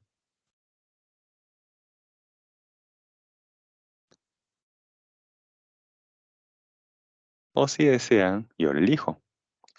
Ya voy a suponer que se va a desplazar hacia la derecha. ¿Correcto? Hacia la derecha. Bien. Con esta configuración, quiero conocer el sentido de la corriente inducida. Entonces, vamos a asumir que inicialmente esta varilla conductora se encontraba en esta posición. Ahí está, para un tiempo t sub 0. Y como la varilla se está desplazando a la derecha, entonces para un tiempo t posterior, ahora se encuentra en esta nueva posición. Ok, ok, hacia la derecha, perfecto. Bien, ahora esta varilla conductora se encuentra en esta nueva posición. ¿Qué ha ocurrido aquí con el área delimitada por los dos alambres paralelos, la resistencia eléctrica y la varilla conductora? Veamos. Inicialmente la varilla conductora se encontraba en esta posición y el área que está delimitando sería esto que estoy sombreando en color celeste, ¿correcto? Pero luego la varilla conductora se está desplazando hacia la derecha. Ahora, el área que está delimitando la varilla conductora, los alambres paralelos y la resistencia eléctrica sería este otro, de color negro. Entonces, esa área delimitada pasó de celeste a negro. Quiere decir que esa área se ha incrementado, ha aumentado o ha disminuido. ¿Qué pasó con esa área sombreada? Si pasó de celeste a negro, ¿ha aumentado o ha disminuido? En este caso, ha aumentado el área. ¿Y qué tiene que ver que el área se haya incrementado? Es que el flujo magnético es igual a ¿quién? A la NBA coseno de teta, ¿cierto? En este caso, si el área se ha incrementado, ¿quién más se ha incrementado con él? Pues el flujo magnético. ¿Y qué ocurre por ley de Lenz cuando el flujo magnético se incrementa? Pues que el campo magnético externo e inducido tienen direcciones opuestas. Bien, si me han indicado aquí que el campo magnético externo es entrante al plano de su pantalla, notación aspa, y el flujo magnético se está incrementando, entonces el campo magnético inducido debe tener dirección opuesta al externo, o sea que el campo magnético inducido debe ser saliente del plano de su pantalla. ¿Y para qué me sirve eso? Pues para conocer ahora, mediante la regla de la mano derecha, el sentido de la corriente inducida. Entonces todos con su mano derecha ahora hacen lo siguiente. Dedo pulgar como si estuviera saliendo del plano de su pantalla o con su dedo pulgar se van a señalar hacia ustedes, ¿correcto? Todos señálense con su dedo pulgar de la mano derecha. Manteniendo fijo su dedo pulgar señalando hacia ustedes, ahora giren sus otros 4 dedos. Ahora giren sus otros 4 dedos. Y confirmen con un like si sus 4 dedos están girando de esta manera, como indica esa flecha de color plomo. Confirmen ahora con un like si sus 4 dedos están girando siguiendo esas flechas de color plomo. Muy bien, lo que acaban de determinar es el sentido de la corriente inducida. ¿Correcto? Muy bien. Esta es una combinación donde he considerado un campo magnético externo, como ustedes me han indicado por ahí, entrante, y una varilla conductora desplazándose hacia la derecha. Esta es una combinación de tantas. Ustedes en casa pueden analizar la otra combinación. Mantienen fijo el campo magnético externo entrante, pero ahora van a considerar que la varilla conductora se desplaza hacia la izquierda. También pueden trabajar con otra combinación, considerando que el campo magnético externo es saliente del plano de su pantalla, notación punto, y luego, manteniendo fijo ese campo magnético saliente del plano de su pantalla, trabajar ahora cuando la varilla conductora se desplaza a la derecha y también cuando se desplaza hacia la izquierda, ya que cualquiera de esas combinaciones se les podría preguntar en el examen, ¿correcto? Cualquiera de esas combinaciones se les podría preguntar en el examen. Muy bien. Así es, señorita Valeria, el flujo magnético o el área estaba aumentando. Perfecto. Bien, ahora quiero conocer la magnitud de la FEM inducida que se genera en esa varilla conductora en movimiento. Y esto es sencillo. Cuando yo estaba preparándome, al igual que ustedes, esto me lo aprendía como la bolsa de valores de Lima, o sea, la magnitud del campo magnético externo por la rapidez de la varilla conductora y por la longitud o la distancia de separación de estos dos alambres paralelos. Y si ya conozco a partir de ello la magnitud de la FEM inducida, entonces con esto ya puedo conocer ahora el valor de la corriente inducida, planteando adicionalmente que la FEM inducida es igual a la resistencia eléctrica, esa resistencia eléctrica, por la corriente inducida. Este tipo de problemas es clásico en el examen, porque rápidamente se puede conocer la magnitud de la FEM inducida. Y si nos dan el valor de esta resistencia eléctrica, pues ya podemos conocer cuánto es la corriente inducida. Y luego, mediante la ley de Lenz, determinar el sentido de la corriente inducida, si para nosotros es horario o antihorario. En este caso, esa corriente inducida para nosotros, que somos los observadores, va en sentido antihorario. Bien, hasta aquí pueden tomar la captura.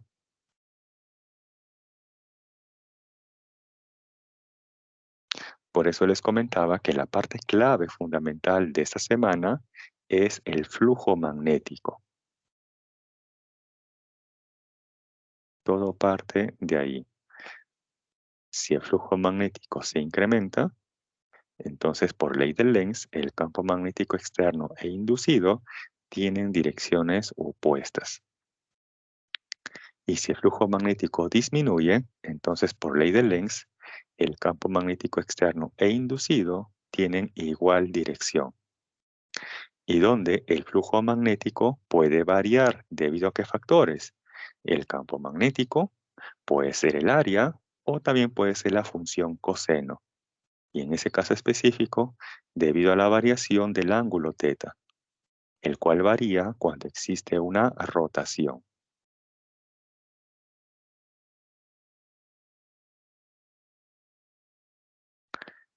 Bien, unos segundos más y pasamos a la siguiente diapositiva. Entonces, ojo, yo les recomiendo que en casa analicen las otras combinaciones, ya que cualquiera de esas otras combinaciones se les podría preguntar en el examen.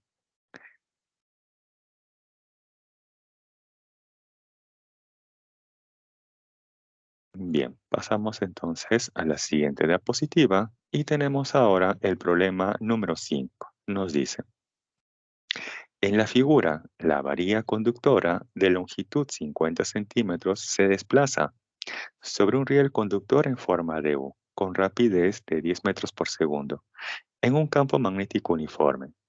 Si la magnitud del campo magnético es un Tesla, pregunta, determine la magnitud de la FEM inducida en la varilla. Muy bien, esta pregunta es bastante rápida o directa. ¿Por qué? Porque de la diapositiva anterior yo les había planteado que la magnitud de la FEM inducida es igual a la bolsa de valores de Lima. O sea, la magnitud del campo magnético se conoce, sí, un check. ¿Por quién? La rapidez de la varilla conductora se conoce también. ¿Y por cuánto? La longitud. Esa longitud puede ser la distancia de separación de los alambres paralelos o también coincidir con la longitud de la varilla conductora. Y eso también es dato del problema, otro check. Entonces tenemos prácticamente todo para reemplazar en esa expresión. Bien, lo pasamos a limpio. Entonces, de la ley de Faraday habíamos deducido esa expresión, la bolsa de valores de Lima. Y ahí reemplazamos la magnitud del campo magnético, un Tesla, por la rapidez de la varilla conductora, 10 metros por segundo, y por la longitud, 50 centímetros, centi 10 a la menos 2. De ahí que evaluando se obtiene que la magnitud de la FEM inducida es igual a 5 voltios. Hasta ahí sería la respuesta concreta a este problema. Pero yo les voy a dar un plus, sí les voy a dar aquí un adicional, que es el sentido de la corriente inducida. Hasta aquí conocemos cuánto es la FEM inducida, pero ahora les voy a dar un plus, que es el sentido de la corriente inducida. Aquí se observa que la varilla conductora, por dato del problema y por el gráfico, se está desplazando hacia la izquierda. Entonces, vamos a asumir que esto es para un tiempo inicial t sub 0. Como la varilla se está desplazando hacia la izquierda, entonces para un tiempo t posterior, ahora la varilla conductora se va a encontrar en esta nueva posición. Entonces, ¿qué ha ocurrido?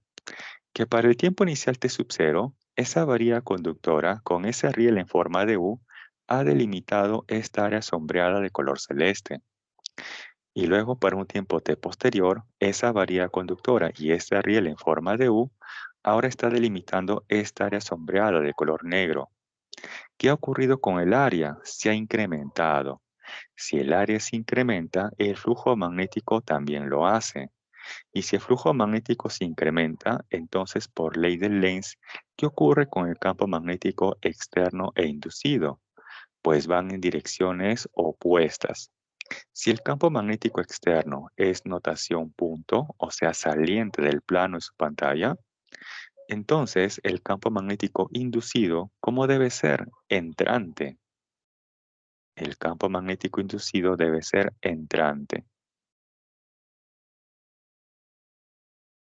Y luego, utilizando la regla de la mano derecha, van a establecer el sentido de la corriente inducida. Entonces, todos con su mano derecha hacen lo siguiente. Su dedo pulgar señalando el plano de su pantalla. Ahora todos con su dedo pulgar de la mano derecha señalando su pantalla. Manteniendo fijo a su dedo pulgar señalando su pantalla, ahora van a girar sus otros 4 dedos. ¿Correcto? Van a girar sus otros 4 dedos. Y confirmen con un like si sus 4 dedos se están girando de esta manera, como lo indica estas flechas de color celeste. Perfecto. Lo que acaban de obtener es el sentido de la corriente inducida y que para nosotros que somos los observadores va en sentido horario. Bien, aquí lo voy a plantear en limpio. Ahí lo vamos a tener en limpio. Ahí también está esa regla de la mano derecha, haciendo ese giro y estableciendo de esa manera el sentido de la corriente inducida, que para nosotros, que somos los observadores, va en sentido horario. Bien, ahí tenemos ese plus, ese adicional, y hasta aquí pueden tomar la captura. ¿Sí? Hasta aquí pueden tomar la captura.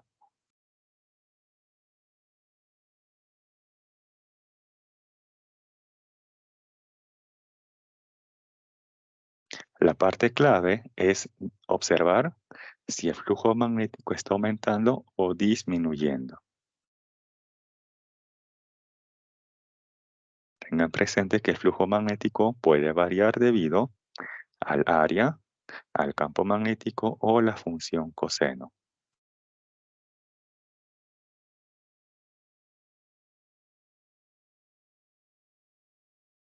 Unos segundos más y pasamos a la siguiente diapositiva.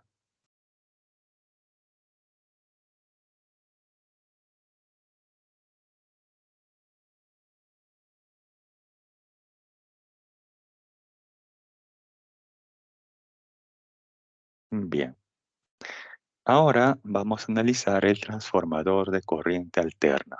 Nos dice que es un dispositivo que se usa para aumentar o disminuir el voltaje de salida respecto al de entrada. Consiste además de un núcleo de hierro en el cual hay dos bobinas llamadas primaria y secundaria, que tienen además diferente número de espiras y están situadas en lados opuestos. Por ejemplo, aquí se les muestra el esquema de un transformador, donde la parte de color azul es el lado primario y el de color rojo es el secundario. Pero ¿cómo sé identificar quién es quién? Es que por la parte primaria siempre va conectado a un tomacorriente, a una fuente de voltaje o una fuente de corriente. Y la parte secundaria siempre va conectado a un equipo que se quiere hacer funcionar o cargar. Por ejemplo, todos aquellos que están viendo la clase mediante una laptop. Un like, pulgar arriba, todos aquellos que están viendo la clase mediante una laptop. Ok, son varios. Muy bien. Entonces, para ellos, observen que hay un cable conectado de su laptop al tomacorriente, ¿cierto? Hay un cable conectado que va de su laptop al tomacorriente. En ese cable, en la parte intermedia, ¿hay o no hay una pequeña cajita? Confirmen con un like. Para los que tienen su laptop, hay un cable que va conectado de su laptop hacia el tomacorriente. En ese cable, en la parte intermedia aproximadamente hay una pequeña cajita. Así es. Ahora, ¿qué creen que hay al interior de esa pequeña caja? Internamente hay un transformador, hay un circuito y parte del circuito también está conformado por un transformador. ¿Y por qué? Porque del tomacorriente en el Perú hay un voltaje de 220 voltios. Ahora, ¿qué voltaje requiere la batería de su laptop o su laptop? ¿Necesariamente 220 voltios? No creo, ya que esto va a depender del modelo específico de cada laptop. Hay laptops que tienen internamente una batería de 2 celdas, otras quizás de 4 celdas, otros de 8 celdas, las gamer de 12 celdas. Entonces, según esa cantidad de número de celdas, se va a requerir un cierto voltaje específico. Vamos a suponer a modo de ejemplo que ese voltaje sea de 12 voltios. Entonces, ¿cómo hacemos para pasar de 220 voltios que proviene del tomacorriente a 12 voltios que requiere un modelo específico de laptop? Ah, para eso, profe, voy a utilizar mi cargador. Claro, pero internamente en ese cargador hay un transformador que va a transformar estos 220 a estos 12 voltios, ¿correcto? Para eso justamente se utilizan los transformadores. O también, quizás ustedes utilizan su celular, ¿no? Para varias actividades, entre ellas también estudiar. Digamos que ya casi al finalizar el día, su batería está por agotarse. Y para que ustedes sigan visualizando, sigan trabajando con su celular, pues lo van a cargar. ¿cierto? Internamente en ese cargador también hay un pequeño transformador. ¿Por qué? Porque nuevamente del toma corriente tenemos 220 voltios. ¿Pero qué voltaje requiere la batería de su celular? ¿220 voltios? No creo. Si alguien tuviera un modelo celular antiguo, de esos que se podían extraer la batería, ahí van a notar, por ejemplo, que según el modelo, ese voltaje está entre 3 y 4 voltios. Puede ser un poquito más, un poquito menos. Eso va a depender ya de cada modelo, cada marca, pero está en ese rango. Entonces, ¿cómo haríamos para pasar de 220 voltios a un voltaje de 3 voltios? También para ello se utiliza un transformador. Por eso que al interior de los cargadores de los celulares hay un pequeño transformador que justamente hace ese trabajo. Bien. Ahora, ¿qué se va a cumplir en todo transformador? Que la potencia de entrada es igual a la potencia de salida, o que la potencia del primario es igual a la potencia del secundario. Eso es lo que se cumple en todo transformador ideal, que la potencia de entrada es igual a la potencia de salida, o que la potencia del primario es igual a la potencia del secundario. ¿Y cómo se evalúa la potencia? Aquella vez yo les había planteado que la potencia eléctrica es igual al PVI, o sea que la potencia es igual al voltaje por la corriente. En este caso, la potencia del primario es voltaje primario por la corriente del primario y la potencia del secundario sería voltaje secundario por la corriente del secundario. Pero hasta ahí solamente estaríamos relacionando voltaje con la corriente. Pero ¿qué pasaría si yo quisiera relacionar voltaje y número de espiras? O la corriente con el número de espiras. Entonces para ello voy a utilizar esta otra relación que nos plantea que el voltaje primario entre voltaje secundario es igual a la corriente del secundario entre la corriente del primario. Y este a su vez es igual al número de espiras del primario entre el número de espiras del secundario. Entonces, si ustedes buscan una relación de voltaje y corriente, van a tomar esta igualdad. Si buscan una relación de voltaje y corriente, van a tomar esa igualdad. Si buscan una relación de corriente y número de espiras, corriente y número de espiras, entonces van a tomar esta igualdad. Y si buscan por ahí una relación de voltaje y número de espiras, entonces van a tomar esta otra igualdad. Eso va a depender de lo que ustedes quisieran relacionar, ya sea voltaje con corriente, voltaje con número de espiras o la corriente con el número de espiras.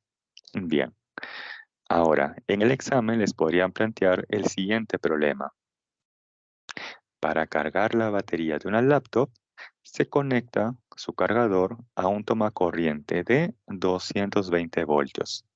Si la batería de la laptop funciona con 12 voltios, pregunta, determine la relación del número de espiras del primario respecto del número de espiras del secundario.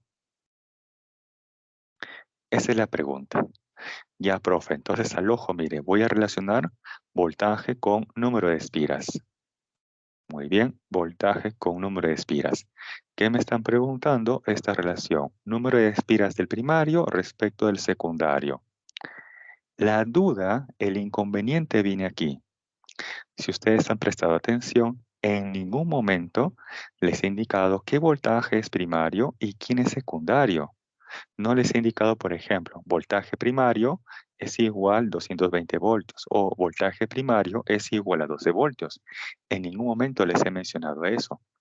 Simplemente les he indicado aquí que el cargador de la laptop se ha conectado a un tomacorriente de 220 voltios y sabiendo que la batería de la laptop funciona con 12 voltios, determine esta relación del número de espiras. Entonces la duda quizás viene aquí. Profe, ¿cómo debe ser ese cociente? ¿Será 220 entre 12 o, o debe ser por el contrario, 12 entre 220 voltios? ¿Cómo debe ser ese cociente? Ah, profe, mire, el voltaje primario intuyo que siempre debe ser mayor que el secundario. No necesariamente, no necesariamente. Bien, para esto, planteo aquí lo siguiente. ¿Ustedes en qué etapa ingresan al colegio? ¿Primaria o secundaria? ¿En qué etapa ingresan al colegio? ¿Primaria o secundaria? Me van a decir, profe, obviamente que en la primaria, ¿cierto? ¿Y en qué etapa salen del colegio? Me van a decir, profe, obviamente en la secundaria. Así es, ahorita Valeria, ¿no? En la primaria ingresan y en la secundaria salen del colegio. De igual manera, esto ocurre en el transformador. De igual manera, esto ocurre en el transformador. ¿Me explico? La parte primaria del transformador siempre va conectado a una fuente de voltaje o una fuente de corriente. Y la parte secundaria, que es por donde salen los valores de corriente y voltaje, siempre van conectados a el equipo que se quiere hacer funcionar o cargar. Entonces, por la parte primaria, ingresan los valores de voltaje y corriente, ya que esa es la parte que va conectado a una fuente de voltaje o una fuente de corriente. Y por la parte secundaria salen esos valores de corriente y voltaje que van a ser utilizados para que un equipo pueda ser cargado o pueda funcionar. Por lo tanto, este valor 220 voltios que proviene de un tomacorriente o de una fuente de voltaje es el valor primario. Y este 12 voltios, que es lo que requiere ese modelo específico de batería de laptop, es el voltaje del secundario. Entonces ya sé quién es quién. Voltaje primario, ahí está 220, entre voltaje secundario 12 voltios. Listo. A partir de ahí se obtiene esa relación. Ahora, como les decía, no vayan a pensar que siempre el voltaje primario es mayor que el secundario. No necesariamente. ¿Por qué? En una máquina de soldar, lo que utilizan justamente los cerrajeros para hacer rejas, para hacer puertas metálicas, por ejemplo, ellos necesitan hacer una fundición, una unión de dos metales. Para ello se requiere un voltaje muchísimo mayor a los 220 voltios, ¿correcto? Entonces ahí, por ejemplo, el voltaje del secundario o el voltaje de salida es mucho mayor al voltaje primario, que son 220 voltios, que proviene justamente del tomacorriente. Entonces tengan presente, ojo, que no necesariamente el voltaje primario siempre va a ser mayor que el secundario, no necesariamente. Bien, hasta aquí pueden tomar la captura.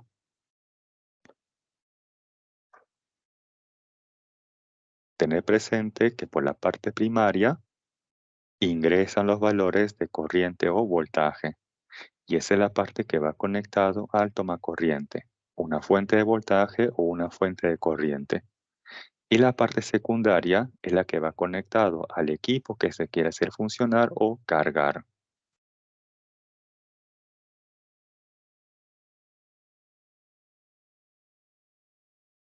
Bien, pasamos entonces a la siguiente diapositiva y tenemos ahora el problema número 7. Nos dice, un transformador de potencia 330 watts está diseñado para que circule una corriente de 1,5 amperios en su bobina primaria, el cual tiene además 1100 vueltas. Si la bobina secundaria tiene 100 vueltas, pregunta, determine el voltaje de salida, o sea, el voltaje del secundario. Bien, voy a indicar aquí un pequeño borrador. Utilizo, por ejemplo, esta relación. Voltaje primario entre voltaje secundario es igual a la corriente del secundario entre la corriente del primario. Y este a su vez al número de espiras del primario entre el número de espiras del secundario. ¿Qué es lo que se conoce? El número de espiras tanto del primario como del secundario. Entonces voy a tomar este cociente. Este cociente yo lo puedo igualar con quién, ya sea con este cociente de voltajes o este cociente de corrientes. En este caso lo voy a igualar con este cociente de voltajes. ¿Por qué? Porque me están preguntando el voltaje de salida, o sea, el voltaje del secundario. Este número de espiras del primario y secundario se conocen ambos. Y quiero conocer el voltaje salida o del secundario. Para ello va a ser necesario conocer previamente el voltaje del primario. ¿Y eso cómo lo voy a obtener? Pues mediante la potencia, ya que la potencia es igual a ¿quién? Voltaje por corriente, ¿correcto? Esta potencia se conoce, 330 watts.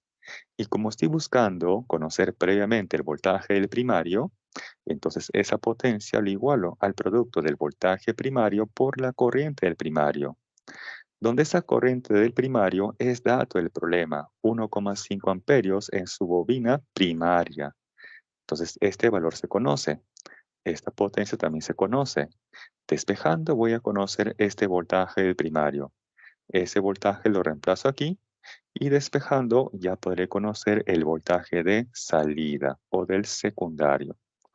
Bien, borramos esto y lo pasamos a limpio. Entonces tenemos que la potencia del primario o la potencia de entrada es igual al voltaje primario por la corriente del primario y reemplazamos. ¿Cuánto es la potencia? 330 watts. Este es igual al voltaje primario por la corriente del primario, que es 1,5 amperios. De ahí que despejando, el voltaje del primario es 220 voltios. Ahora utilizo esta relación y lo que voy a comparar, como les había indicado anteriormente, es voltaje con el número de espiras. Voy a tomar esa igualdad. Entonces, si reemplazamos, ¿cuánto es el voltaje del primario? 220 voltios. Entre el voltaje de salida o el voltaje del secundario, que es lo que estoy buscando. ¿Es igual a quién? Al número de espiras del primario. ¿Cuánto vale eso? 1100 vueltas o 1100 espiras. Entre el número de espiras del secundario. ¿Eso cuánto vale? 100 vueltas o 100 espiras. De ahí finalmente despejando, se obtiene que el voltaje del secundario o el voltaje de salida es igual a 20 voltios. Hasta aquí pueden tomar la captura. Ese gráfico, ese esquema, es solamente una representación de ese transformador, el cual no va a ser necesario que ustedes lo grafiquen en un examen.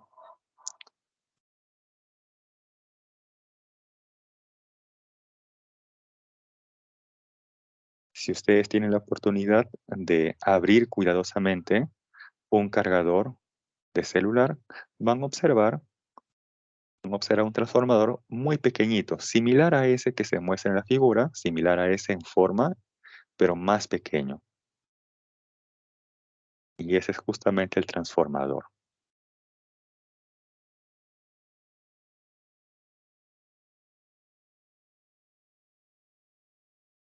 Bien, si me consultas hasta aquí, entonces paso a la siguiente diapositiva, que corresponde al problema número 8 y último de clase, en el cual hay una corrección. Acá tenemos otra corrección. En su guía nos dice que la potencia es 2,2 kilowatts. Debe decir 22 kilowatts. Entonces la pregunta es la siguiente. Un transformador de potencia 22 kilowatts tiene 4.400 vueltas o espiras en el primario y 220 en el secundario.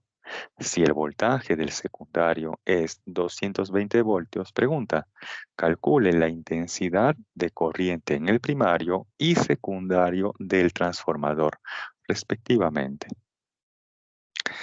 Bien, voy a partir del dato de la potencia. Tener presente que la potencia es igual al PVI, o sea, voltaje por corriente, ¿correcto? Ahora, ¿qué nos dan como dato? El voltaje del secundario. Entonces me conviene plantear que esa potencia es igual al voltaje secundario por la corriente del secundario. Esta potencia es dato, este voltaje secundario es dato, y a partir de ahí puedo conocer esa corriente del secundario. Listo, ya lo tendríamos. Ahora voy a utilizar luego esta relación, que el voltaje del primario entre el voltaje del secundario es igual. Corriente del secundario entre la corriente del primario y este a su vez al número de espiras del primario entre número de espiras del secundario. ¿Qué me conviene luego igualar? Corriente con número de espiras. ya que por dato del problema se conoce el número de espiras del primario y también del secundario. De aquí hemos obtenido la corriente del secundario. Entonces, despejando, podré conocer finalmente la corriente del primario. Bien, este es el bosquejo, ahora lo pasamos a limpio. Ahí tenemos entonces que la potencia de entrada es igual a la potencia de salida. Y en particular, esa potencia de salida es 22 kilowatts, kilo 10 al cubo. Es igual al voltaje de salida o del secundario, que es 220, por la corriente del secundario. De ahí que despejando, la corriente del secundario es igual a 100 amperios. Ahora de esta relación voy a tomar esta igualdad, corriente con número de espiras. Y ahí reemplazamos. Corriente del secundario, 100 amperios, entre la corriente del primario. ¿Es igual a quién? Número de espiras del primario, 4400, entre el número de espiras del secundario, que es 220. De ahí finalmente se obtiene que la corriente del primario es igual a 5 amperios. Bien, hasta aquí pueden tomar la captura, donde también les dejo las claves de los ejercicios de casa. Hasta aquí también observen qué diapositivas posiblemente les hace falta y me lo hacen saber con total confianza para pasar a aquella.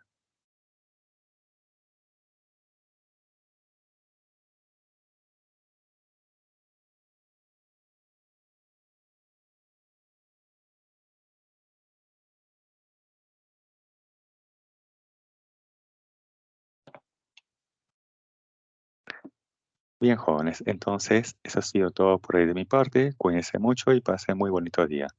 Conmigo será hasta la siguiente oportunidad. Gracias a todos por su atención y participación. Cuídense mucho, sigan estudiando. Que pasen muy bonito día.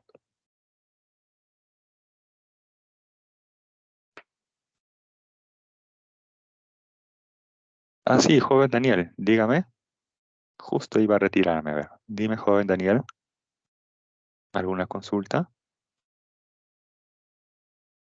¿Puedes activar tu micrófono, si así lo deseas? O escribir en todo caso tu consulta.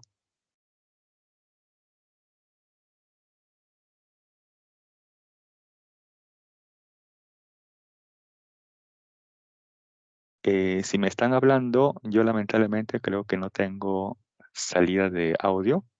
Si es que me están hablando, ojo, no los escucho. Bueno, bien jóvenes, me despido entonces. Que pasen bonito día. Gracias, profesor. Cuídese. Ah, sí, sí los escucho. Ok, gracias. Cuídense también ustedes. Cuídense mucho.